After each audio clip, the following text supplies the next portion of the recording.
ჩვენი ორგანიზმა იცის მე რამდენი წყალი მჭირდება.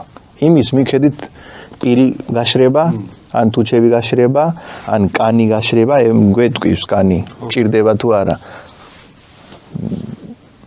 ბევრი წყლის დალევამ თირკმელებზე ტირთვას იმან ხონდა გააფილტრო ეს ყველაფერი.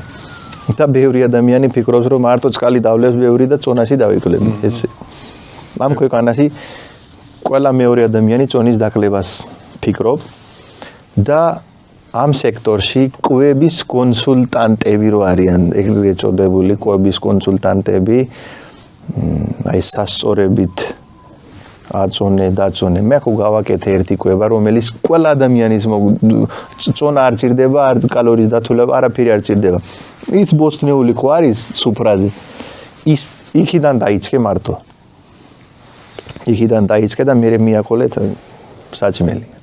ბევრი ადამიანმა დაიკლოთ 20-30. ანუ ბოსტნეული თუ დავიწყოთ კვება? პირველი უნდა წავიდეს. კი. ეგ სწორე ჭამა. გავითო, მაგას მაინც გავისწავლისწინებ, იმიტომ ბოსტნეული და მწვანილი ისე მიყვარს. ხო, იქიდან უნდა დაიწყოთ, აგერ რომელიც ხაჭაპური პირველად ჭამ, ერთი ნაჭერი ბოლოს ჭამე. ჯერ ბოსტნეული. დე ბოსტნეული ჭამე, მერე ხორცი ჭამე.